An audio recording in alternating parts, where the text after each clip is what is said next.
Sumirnya pengertian atau tafsir tentang pembuktian sederhana semakin tampak dengan munculnya SEMA nomor 3 tahun 2023 tentang larangan PKPU pilot terhadap pengembang. Pro dan kontra tentang munculnya SEMA itu semakin memperbesar jarak perbedaan pendapat tentang pembuktian sederhana itu. Untuk membuat semuanya lurus dan terang benderang serta membahas tentang SEMA nomor 3 tahun 2023 dan pembuktian secara sederhana dalam kepailitan dan PKPU, saya sedang bersama dengan Maha Guru dan juga orang yang sulit kalian temui tapi saya beruntung selalu bisa bertemu, yaitu Bapak Lukas SH CN, di mana beliau adalah praktisi kepailitan dan PKPU dan semua orang kalian pada kenal. Apa kabar Bapak? Baik sekali, senang ketemu Rizka. Selamat tahun baru. Happy New Year. Semoga tahun ini semakin sehat dan beruntung. Yang penting kita semua damai sejahtera. Setiap Amin. hari bisa tersenyum. Walaupun ekonomi makin sulit Pak ya. Nah, kalau tersenyum berarti ekonomi nggak sulit. Oh gitu. Kalau sulit kan cemberut ya. Gimana Rizka? Apa yang bisa saya bantu? Pak, ini ada lagi yang membuat agak sedikit heboh. Padahal sebenarnya teman junior-junior Bapak, teman-teman Bapak sesama kurator itu sebenarnya tidak terkena imbas terhadap efek. Nggak ada imbasnya dengan efek ini. Cuman mereka mungkin agak sedikit mengkhawatirkan bahwa ada sesuatu yang belok dikit dari kebijakan Mahkamah Agung ini, yaitu SEMA nomor 3 tahun 2023. Nah, ini kan tadi saya pembukaan itu saya mengatakan bahwa sumir pendapat atau tafsir tentang pembuktian sederhana. Nah, everybody knows kalau Bapak adalah orang yang suka membuat luruskan semuanya. Jadi terkait dengan pembuktian sederhana Pak, kita pemanasan dulu sebelum masuk ke pokok persoalan tentang pembuktian sederhana Pak. Nah itu apa yang ingin Bapak sampaikan atau share ilmu Bapak terkait dengan pembuktian sederhana itu? Ini kita berbicara tentang kepailitan ya dan PKPU. Jadi kita batasi rumusan yang kita pakai adalah Undang-Undang Nomor 37 tahun 2004 ya. Dan juga kita batasi bahwa rumusan yang dimaksud sederhana itu sumir itu dia diatur pasal 8 ayat 4 Undang-Undang 37 tahun 2004. Supaya tidak salah ya, saya bacakan dulu ya supaya clear ya.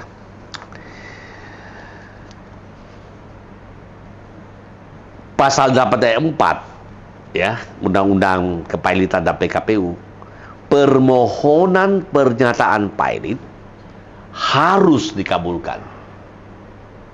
Ini apabila terdapat fakta atau keadaan yang terbukti secara sederhana bahwa persyaratan untuk dinyatakan pailit sebagaimana pasal 2 ayat 1 telah dipenuhi. Nah, itu sederhana. Apa itu pasal 2 ayat 1?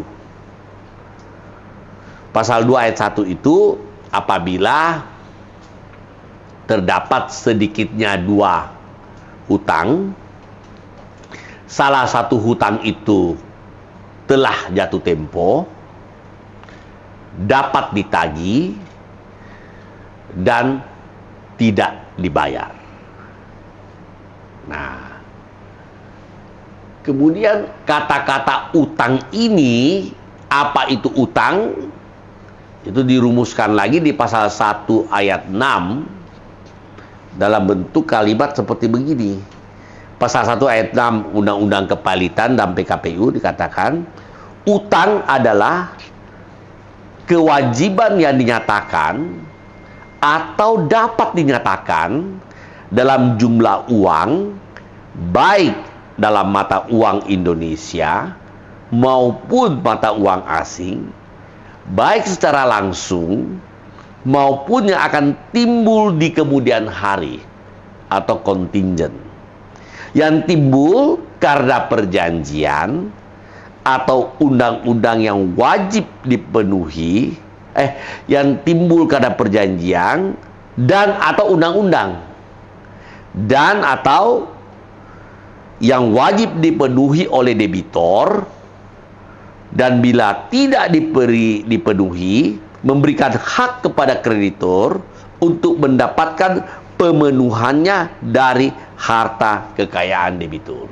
Yaitu rumusan kira-kira pasal 1 ayat 6. Jadi apa itu utang? Jadi rumusannya sedikitnya ada 2 utang. Salah satu utang jatuh tempo, dapat ditagih, tidak dibayar. Nah, kemudian utang itu apa? Utang diatur pasal 1 ayat 6. Nah, itulah rumusan sederhana. Kemudian tadi Rizka mempersoalkan lahirnya SEMA. Ada sedikit membelok. Saya kira bukan sedikit nih. Ini luar biasa besar pengaruhnya lahirnya SEMA ini. Cuma mungkin orang tidak teliti.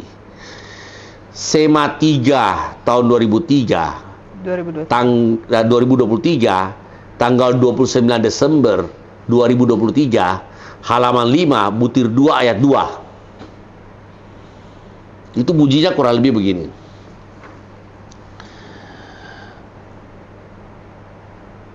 Permohonan pernyataan pilot atau PKPU terhadap pengembang atau dalam kurung developer, apartemen, dan atau rumah susun tidak memenuhi syarat sebagaimana yang dimaksud dalam ketentuan pasal 8 ayat 4 Undang-Undang Nomor 37 tahun 2004 tentang kepailitan dan penundaan kewajiban pembayaran utang. Ini luar biasa ini. Karena apa? Ibaratnya diberikan satu China wall, benteng, bahwa developer atau pengembang untuk rumah susun dan apartemen itu tidak mungkin dapat lagi di PKPU-kan atau dipilotkan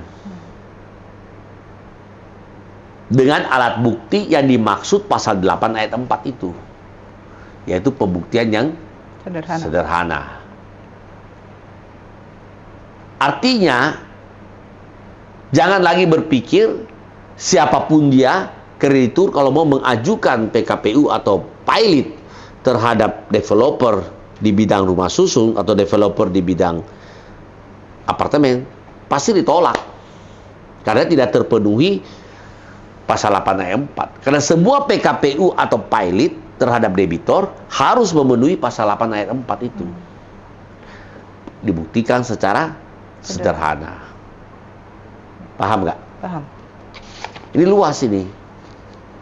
Nah, kenapa ada SEMA seperti ini? Ya, tentu yang paling tepat menjawabnya tanyalah kepada Mahkamah Agung, Kamar Perdata Niaga itu. Tapi kalau misalnya Rizka bertanya sama saya kenapa ada demikian, saya lebih memikirkan bahwa Mahkamah Agung memperhatikan asas keadilan dan kepastian hukum. Kenapa? Karena banyak pembeli unit apartemen dan rumah susun itu merasa ditipu oleh developer. Sudah dia cicil 5 tahun, sudah lunas, apartemen unitnya tidak pernah diserahkan. Kenapa? Mungkin surat-surat tanahnya belum lunas, sertifikatnya belum beres, ada juga memang mungkin tidak selesai bangunannya. Yang paling celaka, sudah selesai, tiba-tiba di PKPU atau dipilotkan oleh pembeli unit itu sendiri atau supplier itu sendiri, yang mana quote unquote patut diduga itu adalah persekongkolan supaya developer ini masuk dalam PKPU atau pilot, supaya nanti dibuat suatu perdamaian sedemikian rupa para pembeli unit itu dengan terpaksa mendaftarkan dirinya sebagai kreditur, yang mana nanti direstruktur, dicicil, dikembalikan uangnya, malah tidak dapat unit. Nanti unitnya diatur, dikasih investor baru yang notabene dia juga di belakangnya. Kejadian ini banyak, saya tidak mau sebut banyak, mungkin lebih 20 kasus yang saya tahu. Dan itu permainan antara developer patut diduga dengan pemilik unit, pembeli unit, atau dari supplier. Nah, kenapa saya katakan begitu? Ada pembeli unit ini sudah selesai nih 5 tahun. Dia udah cicil, udah selesai. Keterlambatan menyerahkan unit itu ada dendanya. Misalnya 1% per bulan atau 2% per bulan.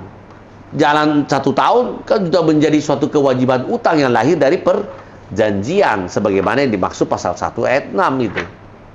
Tetapi itu jadikan dasar untuk mengajukan PKPU atau pilot. Nah, kalau diajukan seluruh pemilik unit itu, pembeli unit itu harus ikut gitu loh. Dan sayangnya selalu orang dipaksa untuk diikut mendaftarkan gitu loh. Pembeli unit disuruh daftar sebagai kreditur, itu gak benar itu. Karena sebenarnya ada asas timbal balik yang diatur dalam pasal 36.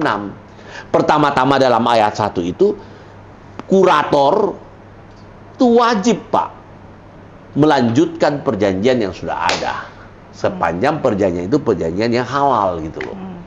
Ngerti?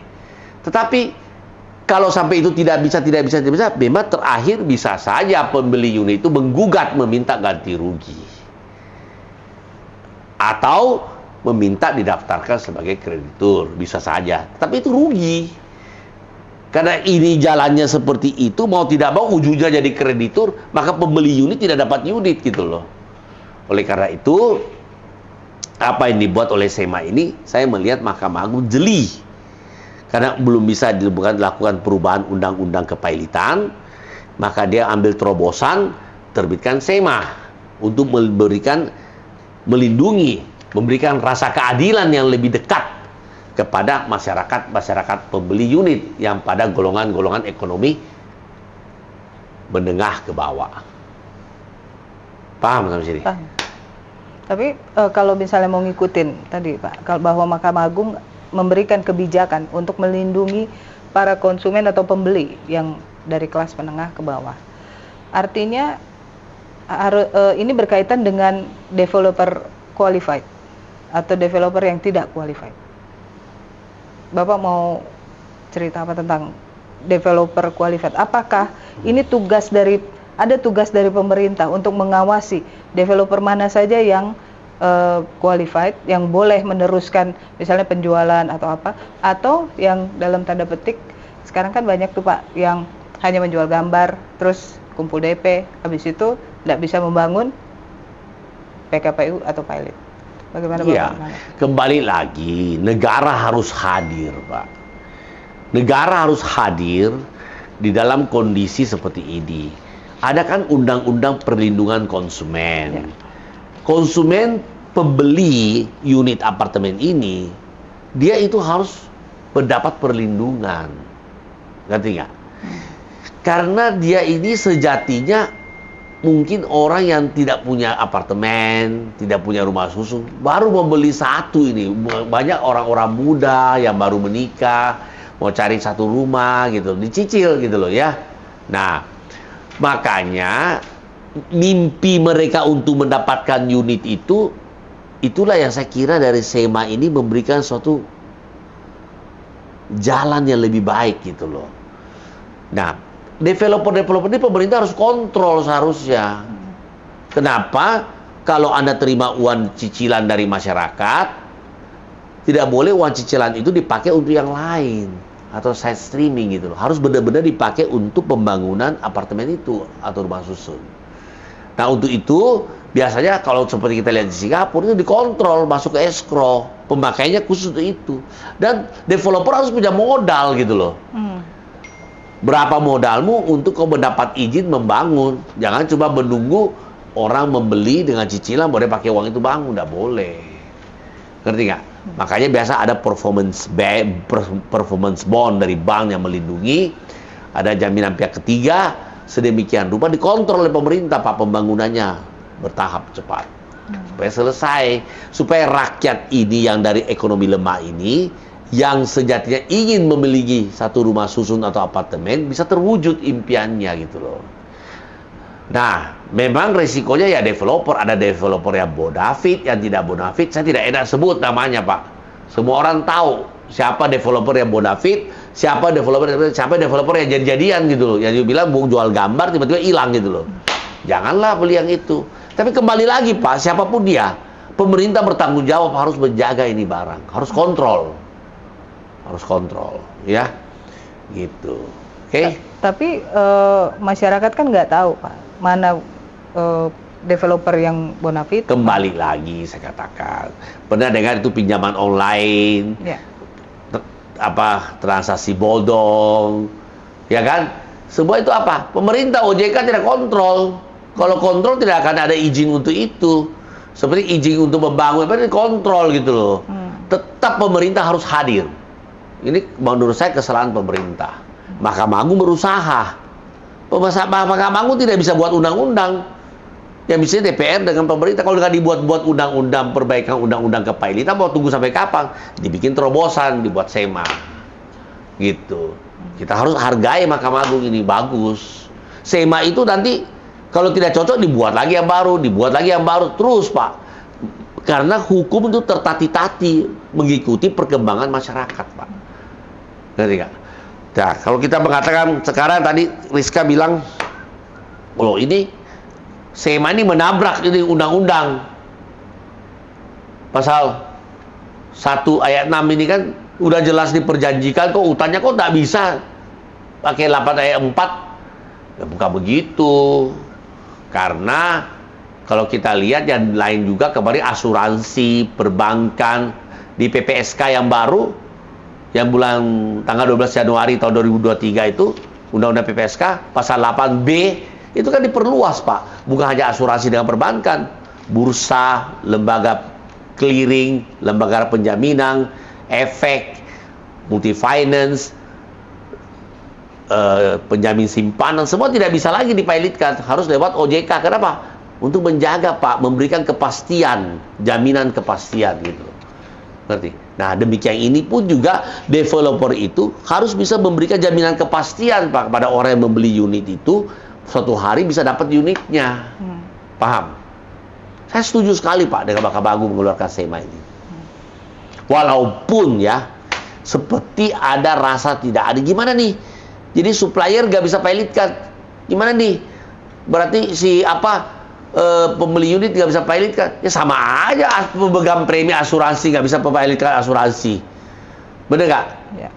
Orang yang taruh uang di bank nggak bisa pilotkan bank. Ketika bank mau cari deposito nggak bisa cari. Di satu sisi bank bisa pilotkan nasabahnya, tapi pemegang deposito yang tidak dibayar nggak bisa pilotkan banknya. Ini kan nggak adil.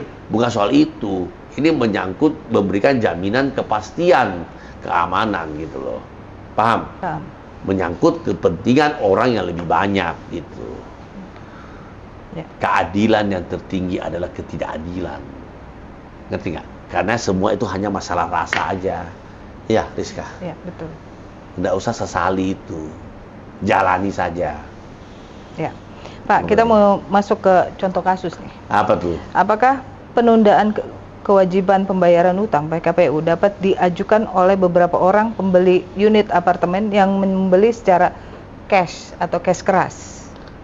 Kalau kita melihat adanya SEMA 323 tidak bisa. Nggak bisa. Karena dia tidak bisa mempilotkan developer apartemen atau rumah susun itu. Ngerti nggak? Ya. Nggak bisa. Walaupun cash keras gitu Pak ya? Nggak bisa. Dan dia belum menerima kecuali unit. developer rumah tapak ya boleh lah. Tapi rumah susun nggak bisa. Rumah apartemen nggak bisa. Karena sudah dikunci. Bagaimana? Dikatakan tidak memenuhi syarat 8 ayat 4. Pembuktian sederhananya itu nggak terpenuhi gitu loh. Ya. Apalagi?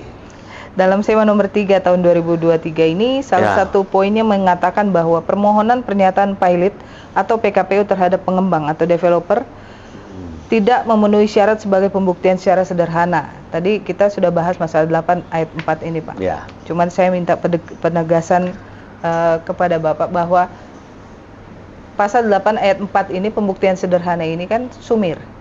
Ada yang menyatakan bahwa berarti Mahkamah Agung ingin mengatakan bahwa terkait dengan kepailitan developer atau PKPU terkait developer itu tidak sederhana. Itu menurut Bapak gimana? Enggak, dia menggariskan, Pak. Dia menggariskan bahwa 8 ayat 4 itu tidak terpenuhi. Sedangkan untuk bisa mempilotkan developer itu harus terpenuhi 8 ayat 4. Jadi kalau dia menganggap semua tagihan itu tidak terpenuhi 8 ayat 4, berarti semua tagihan itu dianggap tidak sederhana.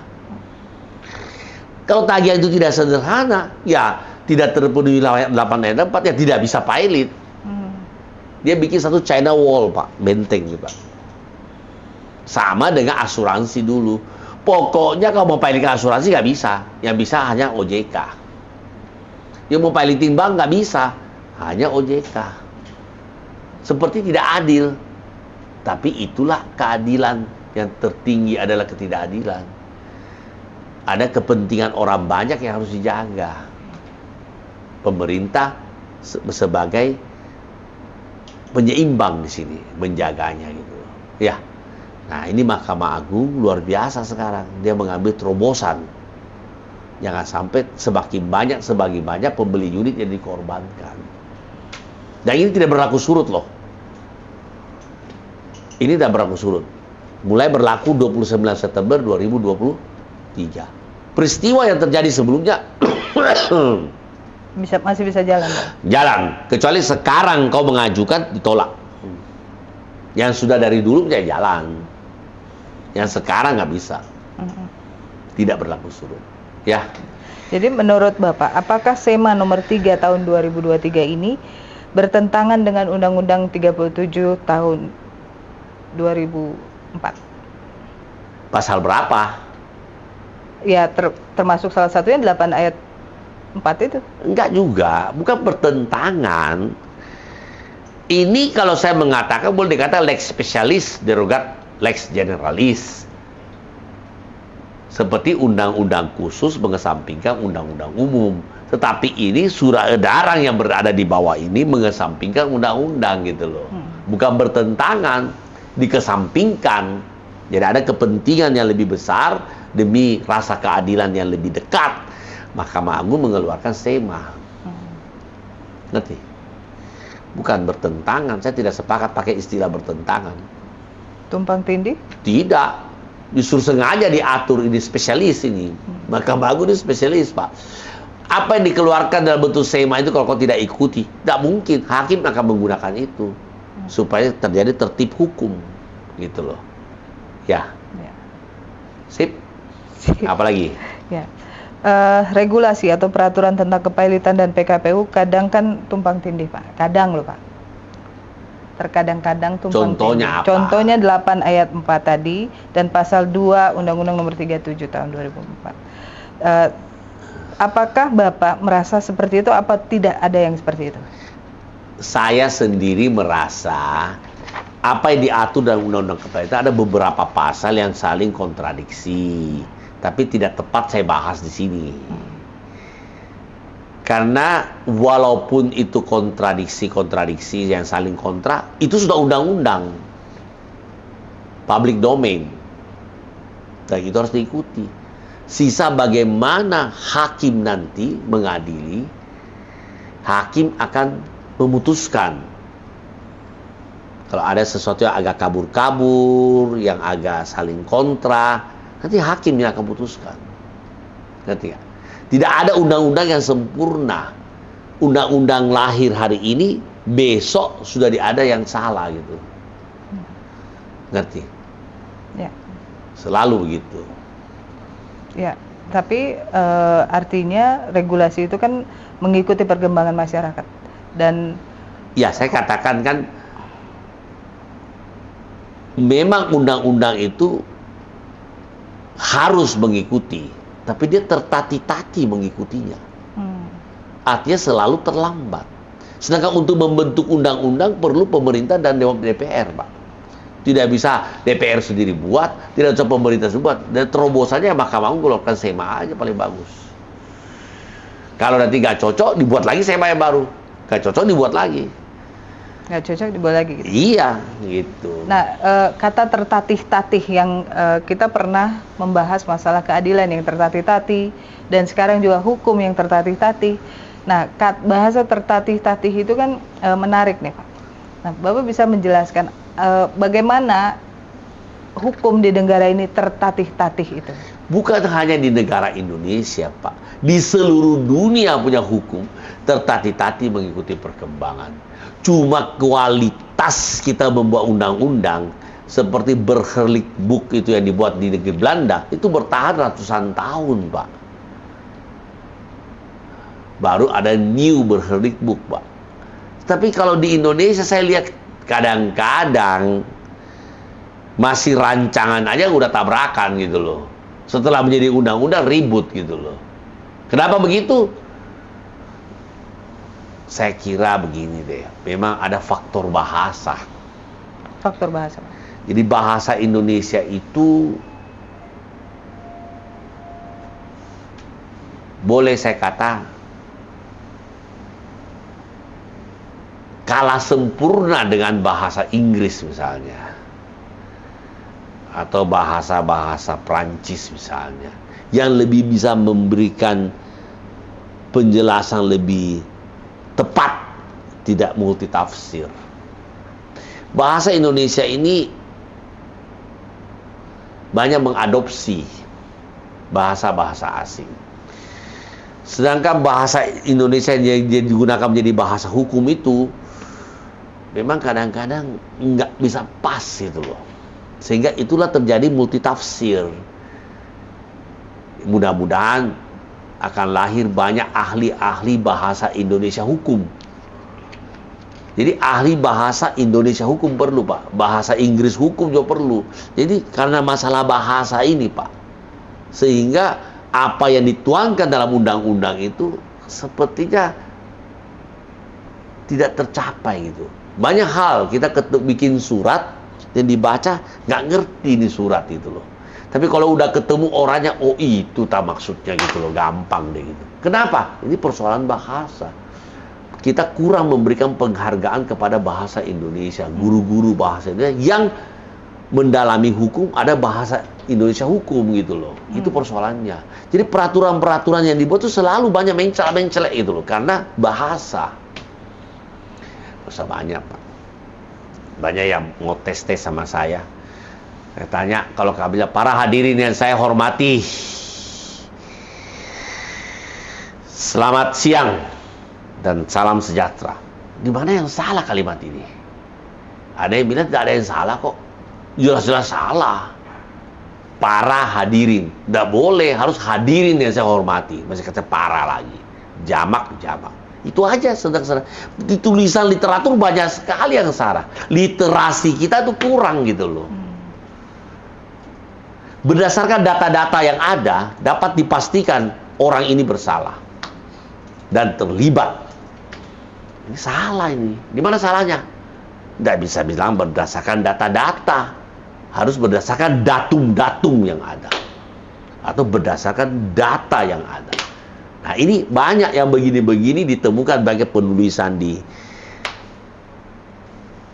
koran, di majalah, penulisan di YouTube, di mana di hari-hari kita terima punya semakin broken, semakin hancur itu bahasa. Nah, sedangkan bahasa hukum nggak boleh begitu. Harus rigid, pas, tidak multitafsir.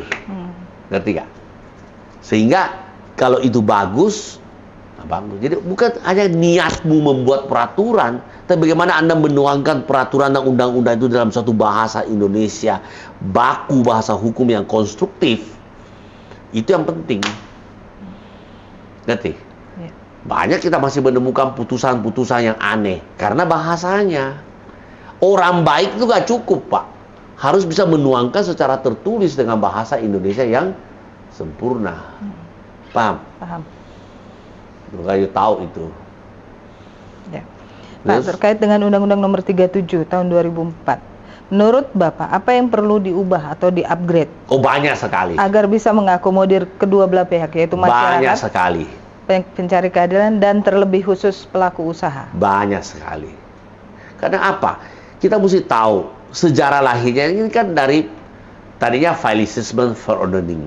Kemudian lahir Perpu 198. Kemudian lahir Undang-Undang nomor 4 tahun 98. Kemudian lahir nomor 37 tahun 2004. Itu kan dulu sejarahnya lahirnya Perpu ini di bawah tekanan IMF. Sehingga kepailitan yang kita anut sekarang tidak sama dengan kepailitan yang dimaksud di Amerika gitu loh. Pailit di Indonesia itu bukan dia sudah mundur usahanya sedemikian rupa, tetapi karena dia tidak mau bayar utang gitu loh. Ngerti gak? Asetnya masih banyak, uangnya ada, dia tidak mau bayar utang. Ya mereka kata adanya 2 utang, sedikitnya 2 utang, salah satu utang itu jatuh tempo, dapat ditagih dan tidak dibayar gitu loh. Jadi ketika utang itu tidak dibayar, ada 2, bisa dibayar. Ini kan gila Pak, seluruh dunia Pak. Demikian pula di Bali bisa di PKPU kan. Kalau ada 2 begini di PKPU kan bagaimana? Pasti dikabulkan. Ini sudah nggak benar ini. Apalagi debitur, kreditur yang mengajukan PKPU. Orang lain yang baik-baik aja tiba-tiba ditarik masuk PKPU. Ini nggak benar, ini harus dirubah. Dulu lebih benar bahwa debitur yang bisa mengajukan PKPU. Jadi sebenarnya kita itu mengajukan PKPU atau mengajukan pailit juga harus dilampirkan kondisi keuangannya. Bahwa memang dia sudah mundur sekali keuangannya. Minus. Atau mungkin kekayaannya dari 100%, modalnya sisa 1/4 misalnya gitu. Utangnya udah besar. Itu tidak bisa orang yang lagi sehat. Makanya ada istilah solvent dengan insolvent, Pak. Makanya ketika pailit tidak langsung insolvent. Kita belum bisa melakukan pemberesan dan likuidasi model pailit kalau belum insolvent gitu loh. Perlu insolvent. Kapan tuh insolvent? Dia tidak mengajukan rencana perdamaian dalam batas waktu yang diberikan, atau sudah habis waktunya, tidak ada rencana perdamaian yang dikabulkan, sehingga itu otomatis menjadi insolvent dan pailit. Kalau sudah insolvent, barulah adakan pemberesan. Makanya kurator itu tidak bisa langsung jual-jual, tunggu dulu, tunggu dia insolvent. Jadi ini Indonesia beda. Kalau kita itu pailit, kemudian model pailit ini sudah dilikuidasi, sudah dijual, habis sudah model pailitnya, ternyata masih ada utang yang tersisa, kepailitan harus gimana? Harus diakhiri. Ketika kepailitan diakhiri, kembali hidup lagi perusahaannya. Ngerti? Nah, paham? Paham. Selanjutnya kalau tidak mau diteruskan, dilikuidasi menurut Undang-Undang Perseroan Terbatas. Ya sama itu. Ya, jelas ya. Bukan kayak chapter 11 di Amerika, beda sekali kita. Jadi kita di bawah tekanan IMF lahir ini Perpu 1 tahun 98. Baru diperbaiki dengan Undang-Undang nomor 4 tahun 98. Diperbaiki lagi Undang-Undang 3. Tetap tidak beres. Karena jiwanya udah diberesin. Pasal 2 itu, ayat 1 itu. Sedikitnya 2 utang, salah satu utang jatuh tempo, dapat ditagih, tidak dibayar. Itu celaka itu loh. Mestinya nggak boleh begitu, harus ditambah kondisionalnya. Dia punya keuangan sudah undur sedemikian rupa sampai berapa gitu loh. Jadi harus ada syarat gitu. Ya, harus ada kondisi. Kalau tidak, kan kasihan yang lain, Pak, yang tidak tahu apa-apa ditarik masuk di dalam PKPU, ditarik masuk ke pailitan. Padahal mereka baik-baik aja kok, lancar-lancar aja. Ada upaya hukum 1131, 1132, silakan gugat perdata. You minta sita jaminan, you lelang porsimu gitu loh. Jangan dihancurkan rumahnya gitu loh. Nah memang semangat kita sudah harus rubah sekarang Pak. Bukan semangat mempailitkan dan melikuidasi. Tapi semangat kita adalah merestrukturisasi. Mempertahankan going concern. Cari investor baru. Supaya tidak pecah itu perusahaan. Pajak tetap diterima oleh negara. karyawan tetap mendapat lapangan kerja. Harus begitu. Jadi sembarangan kasih pilot gitu loh. Ya. Ya. Oke. Apa lagi, Riz? Terkait regulasi ini, Pak. Tadi Bapak bilang kan lahirnya SEMA, nanti lahir lagi, kalau nggak cocok lahir lagi. Bukan nggak cocok. Nanti dia lihat perkembangannya. Ternyata masih ada lagi masalah, dibuat lagi SEMA. Ya. Memang dari dulu SEMA itu sudah ratusan SEMA loh. Ya. Jadi SEMA itu terus 1 tahun bisa berapa kali. Itulah sesuatu yang mereka rasa ini kok kurang ya. Undang-undang kok kurang ya, dibuat SEMA gitu loh. Nanti kalau ada pembuatan undang-undang yang baru, diadopsi itu SEMA-SEMA itu, jika dianggap cocok gitu loh. Paham, Riz? Tapi apakah SEMA-SEMA itu selalu lahir? Contoh tahun 2002 sempat heboh juga, Pak, masalah koperasi yang nggak boleh dipilotkan lagi dan nggak boleh di PKPU, harus ada izin dari Kementerian Koperasi menurut SEMA tahun 2022. Ini lagi developer nggak boleh dipilotkan. Ya, semuanya itu semata-mata memberikan jaminan kepastian. Koperasi itu kan hajat hidup orang banyak gitu loh, Pak. Bagaimana orang punya duit di dalam dikasih pilot koperasi kan ribut loh. Apalagi koperasi simpan pinjam, itu kan nggak boleh. Makanya udah benar itu, udah benar. Karena ini undang-undang pilot ini lahir di bawah tekanan IMF. Jadi memang harus reformasi juga untuk kembali lebih mendekati rasa keadilan dan menjaga kepentingan nasional gitu loh. Nggak ada kok di seluruh dunia, nggak ada begini-begini kok. Cuma di Indonesia, Pak? Saya rasa nggak ada, Indonesia aja. Dulu ada di Thailand, di Korea sebentar, sekarang udah dirubah juga. Indonesia aja enggak. Kenapa? Ini juga susah. Ini salah satu lahan kerja ya para pengacara, para kurator. Ya susahlah, banyak kepentingan. Biarkanlah ini berjalan bagaikan air yang mengalir, bagaikan angin yang bertiup dari barat ke timur, timur ke barat, utara ke terserah aja lah. Yang penting kita mempunyai hakim agung yang baik. Nanti pelan-pelan disesuaikan. Tidak bisa satu kali berubah, Pak. Ya. Pak, ini saya mau agak sedikit melenceng ke organisasi ini. Apa tuh? IKAPI. Kenapa? Nah, bagaimana pendapat Bapak sebagai Ketua Dewan Pembina IKAPI selama ini menilai perkara-perkara PKPU dan kepilotan yang berkaitan dengan pengembang atau developer? Apa harapan Bapak ke depan sehubungan dengan SEMA nomor 3 tahun 2003? Sebagai kapasitas Bapak sebagai Dewan Penasehat IKAPI. Dewan Pembina ya. Pembina. Saya melihat baik ada aja SEMA ini, tapi tentunya masih belum sempurna. Nanti setiap peraturan yang dibuat, sudah dibuat, sebelumnya memihak ke sini merasa nggak puas. Dan, jadi itu ya timbangan sebenarnya begini, benar-benar harus diluruskan lagi, lewat miring lagi, nanti gini dilurus, lewat lagi gitu. Ya lebih baik ada SEMA daripada tidak ada. Walaupun sedikit bertentangan gitu, Pak. Saya tidak mengatakan itu bertentangan, Pak. Itu koreksi, Pak. Itu sebenarnya lex spesialis, bukan lex generalis. Ya. Oke. Sebagai Dewan Penasehat tadi, pembina dari IKAPI, bagaimana Bapak memandang hal ini? Kalau Dewan Pembina itu kan agak seperti filsuf ke Pak ya, supaya ke bawah ke nah, saya rasa ini baik adanya. Baik. Tentu mungkin mengurangi sedikit lahan bagi pengacara pilot dan kurator, kan lebih berkurang ini, Pak. Tapi ini kita harus hargai. Bukan hanya itu, keluarnya undang-undang PPSK aja kemarin itu kan lahannya udah hilang banyak sekali tuh. Ini cuma satu kok. Nggak apa-apa lah. Karena yang lain gitu, Pak ya? Apa? Banyak yang lain gitu ya? Banyak yang lain, nggak apa-apa. Ya, memang kita harus hindari, ini kasihan orang-orang kelas menengah bawah yang mungkin satu apartemen aja nggak ada, kasihan. Mereka baru membentuk keluarga, mau beli satu apartemen, kok nggak kunjung tiba unitnya, Pak. Malah dipindahkan jadi kreditur, dicicil lagi, dipotong-potong lagi. Aduh, itu nggak benar.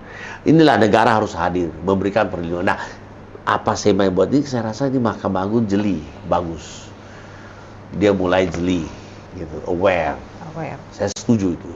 Pak, boleh nggak ya dari organisasi, misalnya IKAPI kita sebut, itu memberikan satu catatan untuk negara ini atau pemangku kepentingan dalam hal ini mungkin Mahkamah Agung atau apa terkait dengan SEMA nomor 3 ini? Catatan apa yang dibuat? Ya, misalnya kami mendukung atau walaupun berkurang untuk anggota, enggak apa-apa Ji, tapi ya kami mendukung proses hukum yang berkeadilan untuk masyarakat. Gini,